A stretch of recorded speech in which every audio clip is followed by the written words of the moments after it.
बिस्मिल्लाहिर्रहमानिर्रहीम। अस्सलाम वालेकुम नाज़रीन, आप यूट्यूब और फेसबुक चैनल देख रहे हैं। मैं राना उज़ैर हूँ। नाज़रीन, पाकिस्तान की सियासत में फैसला कुन ओवर्स का खेल जारी है। एक तरफ तो नवाज शरीफ की वापसी और इस पूरे मुल्क को चलाने वाले एक शख्स हैं, वो हैं जनरल आसिम मुनीर, पाकिस्तान के आर्मी चीफ, कि वो इस ड्राइविंग सीट पर हैं, फ्रंट से लीड कर रहे हैं। चाहे मैशत का मामला हो, जो भी मामला हो, army chief out of the way जाकर पाकिस्तान को लीड कर रहे हैं। हालांकि पाकिस्तान की आर्मी हो या दुनिया की कोई भी आर्मी हो, आइन और कानून के मुताबिक उनका कोई पॉलिटिकल रोल नहीं होता। वो सिर्फ प्रोफेशनल रोल होता है कि वो बॉर्डर्स पर हमारी हिफाजत करें, सिक्योरिटी की हिफाजत करें और पाकिस्तान की जो है उनका दिफा करें। लेकिन अनफॉर्चुनेटली पाकिस्तान में हमेशा से एस्टैब्लिशमेंट ने पॉलिटिकल इंटरफेरेंस की और साजिश के तहत हर दौर के अंदर इन्होंने हर हुकूमत को गिराया, हर वज़ीर आज़म को नाअहल किया, उसको उनकी हुकूमत को चलता बनाया।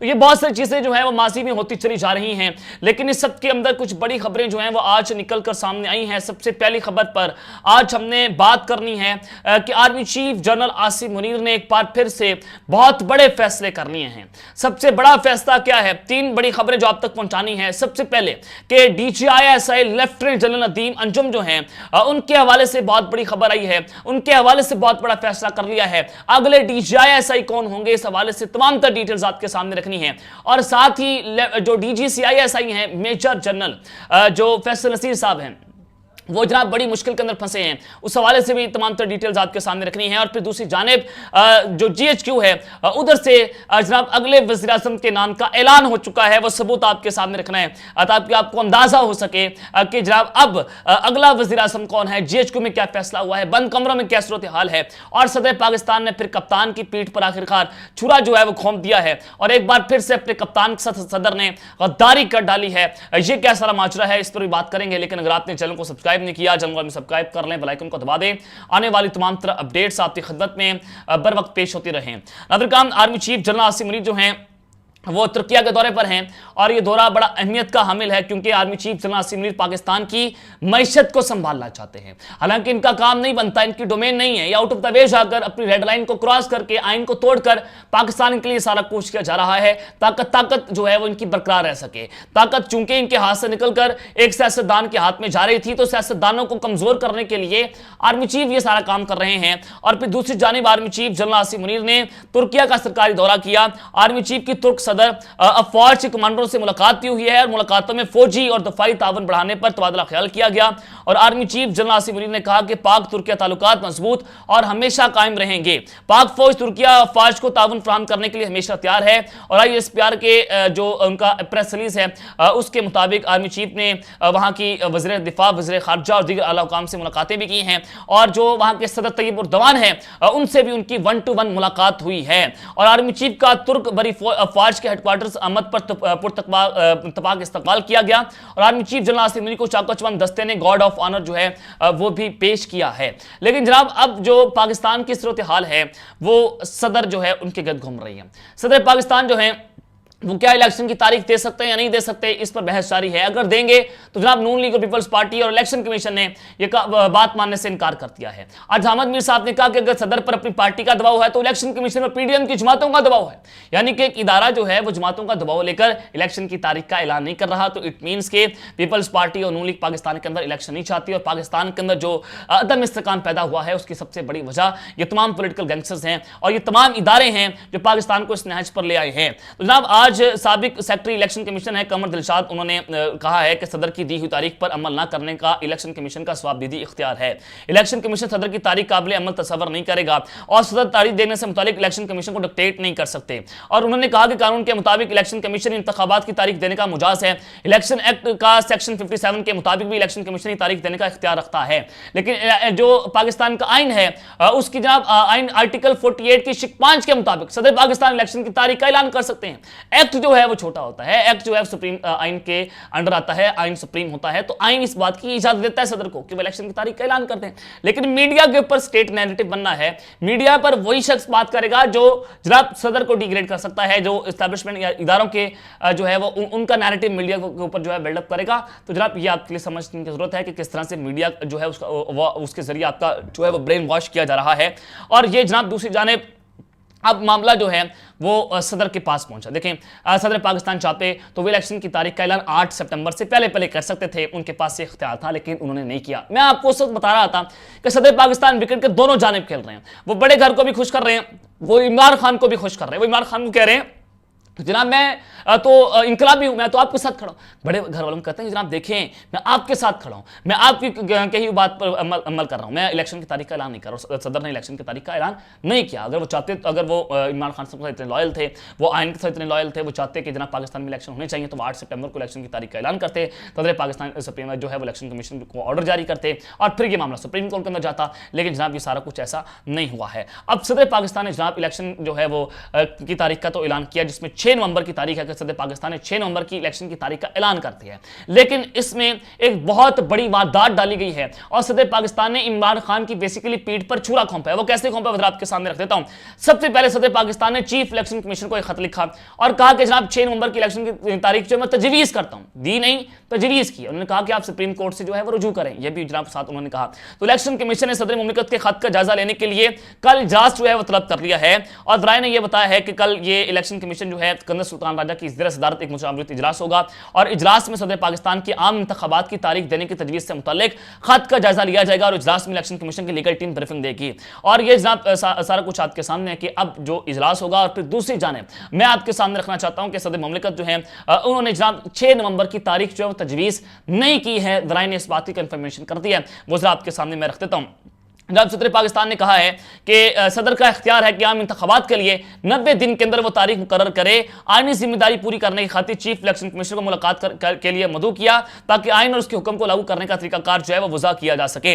लेकिन जनाब आपको बताना चाहता हूं कि सदर मुमलिकत ने कहा है कि आइन के आर्टिकल 51 की शिक 5 के तहत और इलेक्शन एक्ट के सेक्शन 17 के तहत ये लाजमी शर्त है कि वफाकी वजारत कानून इंसाफ भी इलेक्शन कमीशन पाकिस्तान जैसी राय की हामिल है। लेकिन जनाब मैं आपको बताना चाहता हूं कि सदर पाकिस्तान जो है उन्होंने जनाब अभी तक जो है इलेक्शन की तारीख का ऐलान नहीं किया है। यह मैं आपको बबांगे दौहल बात कर रहा हूं। मैं आपको जनाब ये बड़े वाज़ेह तौर पर बात बता रहा हूं कि सदर पाकिस्तान जो है उन्होंने जनाब इलेक्शन की तारीख जो है वो तजवीज़ नहीं की है। सदर ने 6 नवंबर की तारीख आर्टिकल 48(5) की तशरीह के तनासुर में कही है। उन्होंने कहा जनाब अगर ये जो आर्टिकल है इसके मुताबिक देखा जाए तो 6 नवंबर की तारीख बनती है, ऐलान नहीं किया गया। यह आपने समझना है। तो ये इस तरह से आपको घुमाया गया है ताकि पाकिस्तान तहरीक इंसाफ जो है उसको भी राम राम किया जा सके और इस्टेब्लिशमेंट को भी खुश किया जा सके। और दराई के मुताबिक आर्टिकल 48 की शिक 5 के तहत की तशरीह के बाद सदर मुमलिकत ने कहा है कि इलेक्शन कमीशन इत्तफाक नहीं करता तो वजारत कानून भी इस बात पर इत्तफाक नहीं करता। सदर मुमलिकत ने यह भी कहा है कि सूबे भी इस बात पर इत्तफाक नहीं करते।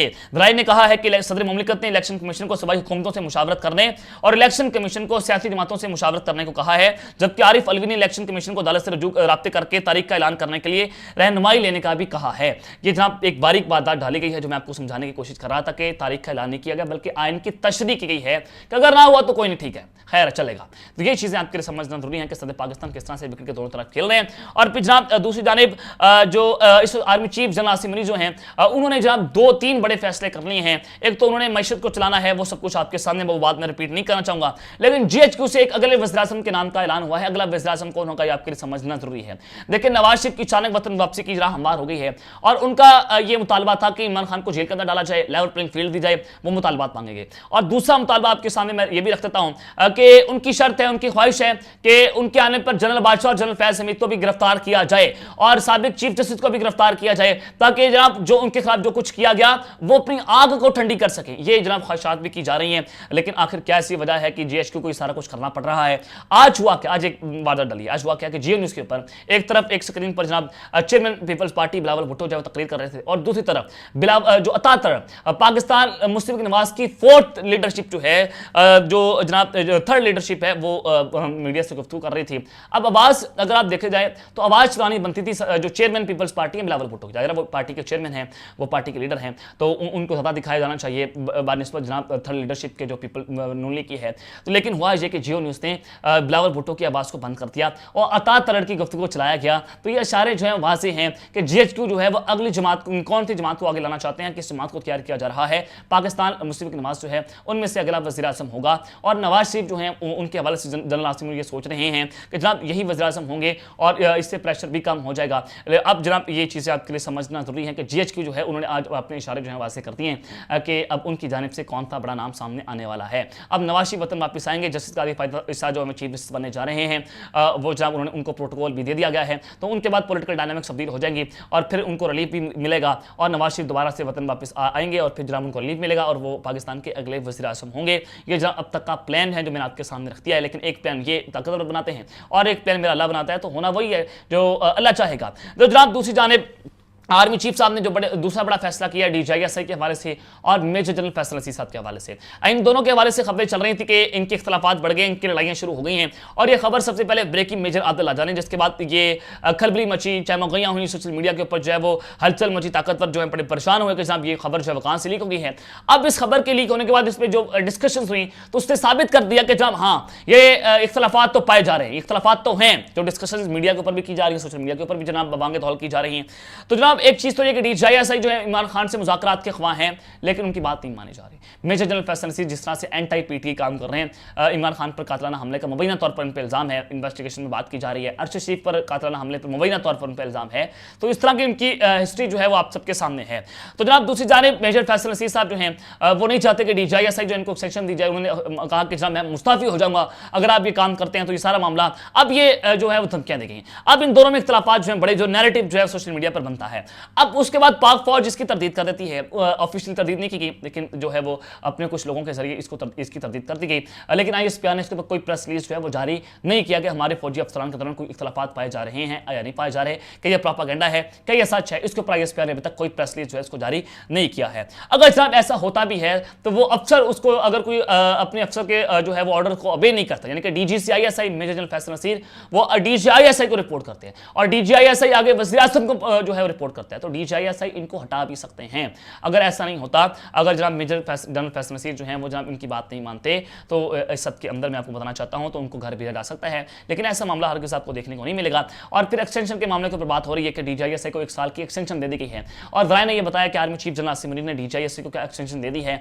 अभी तक ये बात उन्होंने जो है वो छुपाई रखी है, अभी तक खुफिया है, ये किसी को नहीं पता कि उनको एक्सटेंशन दी गई है या नहीं दी गई, लेकिन फैसला है ये सोच पाई जा रही है। और जो इस परसेप्शन है जो मैंने अखज़ की उनसे बातें, तो इससे यही नजर आता है कि एक्सटेंशन का इम्कान है और DGISI लेफ्टिनेंट जनरल नदीम मुंजम को मजीद 1 साल जो है वो DGISI के अहदे पर तौसीह दे दी जाएगी। तो अब तक के लिए अपना ख्याल रखिएगा और इस अपना ख्याल रखना पाकिस्तान जिंदाबाद।